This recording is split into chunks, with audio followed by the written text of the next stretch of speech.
On behalf of our center and our partners, the World Economic Forum and the Bill and Melinda Gates Foundation, I'd like to extend a very warm welcome to our audience here in New York, as well as our larger virtual audience participating online today. The Event 201 scenario is fictional.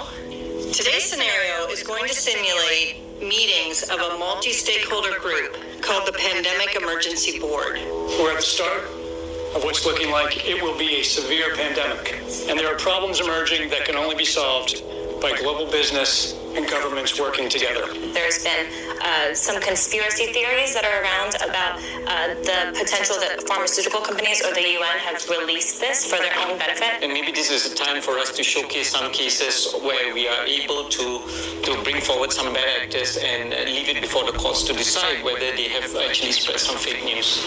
A new coronavirus.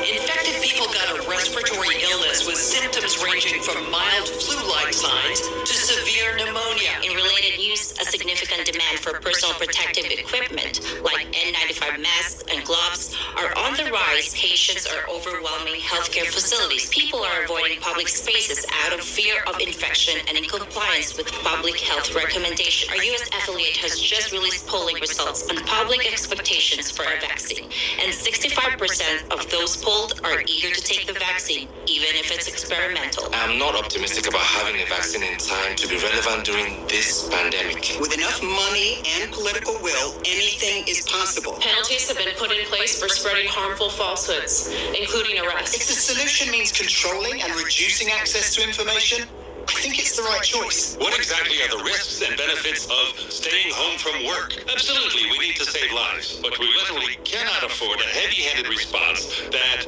suffocates our economy. The world saw large-scale protests and in some places riots. This led to violent crackdowns in some countries and even martial law. The public lost trust in their respective administration. Economists say the economic turmoil caused by such a pandemic will last for years. The societal impacts, the loss of faith in government, the distrust of news, and the breakdown of social cohesion could last even longer.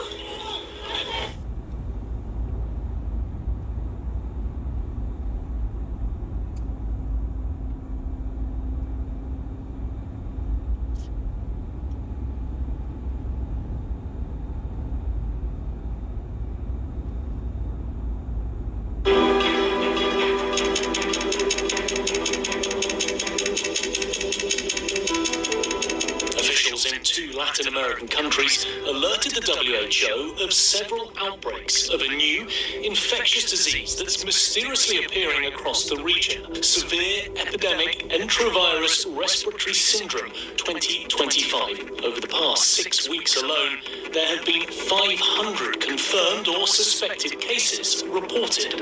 The virus could cause a severe pandemic if early containment and mitigation efforts are not successful.